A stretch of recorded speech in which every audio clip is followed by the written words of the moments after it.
आखिर 34 साल के बिहारी नौजवान को कौन डरा रहा है? तेजस्वी यादव ने ऐसा क्यों कह दिया कि ये झारखंड और दिल्ली नहीं, ये बिहार है।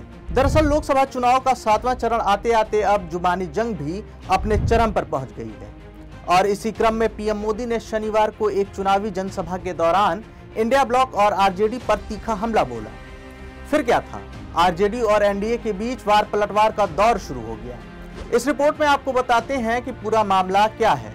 नमस्कार, मैं दिव्यांश और आप देख रहे हैं विस्तार न्यूज। लोकसभा चुनाव की तारीखों का ऐलान होने के बाद से शनिवार तक पीएम मोदी ने 9वीं बार बिहार का दौरा किया। इस दौरान काराकाट, बक्सर और पाटलिपुत्र में चुनावी रैलियों को संबोधित किया। हर बार की तरह इस बार भी पीएम मोदी के निशाने पर आरजेडी थी। उन्होंने बिना नाम लिए कहा कि जिन लोगों ने गरीबों की जमीन लिखवाई है, सबको जेल की रोटी चबानी होगी। साथ ही उन्होंने कहा कि हेलीकॉप्टर से चक्कर काटने वाले भी जेल में होंगे। जिन्होंने बिहार के गरीबों को लूटकर नौकरी के बदले जमीन लिखवाई है,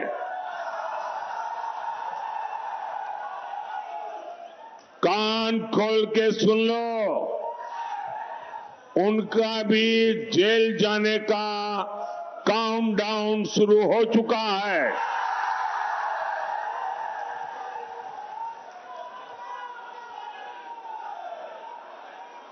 ये जैसे ही ये हेलीकॉप्टर में चक्कर मारने का समय उनका पूरा होगा, जेल का रास्ता तय हो जाएगा।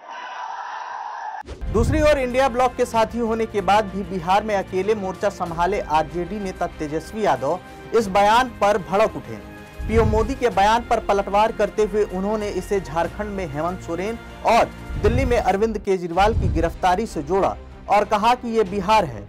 साथ ही उन्होंने दावा किया कि बीजेपी चुनाव में हार रही है, इसलिए ही ऐसे बयान उनकी ओर से दिए जा रहे हैं। अच्छा, हमसे डर गए क्या? और प्रधानमंत्री जी हार रहे हैं तो इस तरह का बयान दे रहे हैं। आप बताओ, एक 34 साल के बिहारी नौजवान को डरा रहे हैं। बिहारी गुजराती से डरता नहीं है। मोदी जी, ये झारखंड और दिल्ली नहीं है, ये बिहार। एक बार हाथ लगा करके तो दिखाओ। बिहारी है, बिहारी किसी से डरता नहीं है। बिहारी, हमारे भगवान कृष्ण का जन्म भी जेल में हुआ है। डरा किसको रहे? हम लोग क्यों डरेंगे? इस बयान को मुद्दा बनाकर तेजस्वी यादव और आरजेडी धमकाने का आरोप लगा रहे हैं। वहीं पीएम मोदी के बयान को लेकर हो रही सियासत पर एलजेपीआर चीफ चिराग पासवान का रिएक्शन सामने आया। उन्होंने कहा कि कौन डरा हुआ है, यह इन बयानों से लोगों को पता चल रहा है। साथ ही उन्होंने यहां तक कह दिया कि 4 जून को नतीजे आने तक इन लोगों का रोना धोना इसी तरह से चलता रहेगा।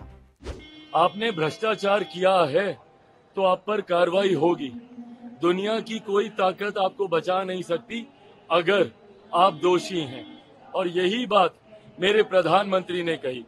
जहां तक रही बात डर की, कौन डरा हुआ है, ये इनके बयानों से। जैसे जैसे बयानों की तीव्रता बढ़ेगी, प्रशासन की मिलीभगत है, कॉन्स्पिरेसी है, ये इसका एजेंट है, ये उसका एजेंट है। अभी तो हम बोल रहे हैं कि जिस दिन से आप लोग एग्जिट पोल शुरू कीजिएगा, उस दिन से ईवीएम पे भी ठीकरा फोड़ना शुरू हो जाएंगे। तो 1 तारीख के बाद से 4 तारीख तक ये रोना गाना चलेगा। वहीं रविवार को बीजेपी के राष्ट्रीय अध्यक्ष जेपी नड्डा ने भी बिहार के जहानाबाद में चुनावी रैली की। इस दौरान उन्होंने भी लालू राबड़ी के शासनकाल की याद दिलाते हुए लोगों को आगाह किया। जेपी नड्डा ने जंगल राज का जिक्र करते हुए तेजस्वी यादव को लालू यादव के तेल पिलावन लाठी और भंजावन रैली की याद दिलाई। उन्होंने कहा कि ये बच्चा तेजस्वी क्या जाने पिता के कारनामे। बिहार ने जंगल राज देखा। आप भूल गए होंगे, जहानाबाद में 3 बजे के बाद 2005 से पहले न कोई आता था न कोई जाता था। ये बच्चा तेजस्वी क्या जाने बाप के कारनामे। इसको क्या पता, ये क्या जाने कि क्या बिहार को दंश सहना पड़ा है, क्या बिहार को मुसीबत सहनी पड़ रही है। आप भूल गए होंगे, मैं भूलने वाला नहीं हूं। इसी बिहार में 2003 में एक रैली हुई थी आरजेडी की तरफ से, लाठी रैली, लठिया रैली, याद है? लठिया भांज तेल पिलावन लठिया भाजम, तेल पिलावन लठिया भाजन। लोकसभा चुनाव के लिए सिर्फ एक चरण का मतदान बचा है। 4 जून को नतीजे आ जाएंगे और इसके बाद पता चल जाएगा कि कौन किस पर भारी पड़ा है। लेकिन एक बात और आपको बता देते हैं कि इसी चुनाव में बिहार में अगले साल होने वाले विधानसभा चुनाव की इबारत भी लिखी जा रही है। ऐसे में यह चुनाव दिलचस्प होता जा रहा है। इस खबर में सिर्फ इतना ही, लेकिन आप बिहार की राजनीति पर क्या सोचते हैं हमें कमेंट सेक्शन में जरूर बताएं। और ऐसी तमाम देश दुनिया की खबरों के लिए देखते रहें विस्तार न्यूज।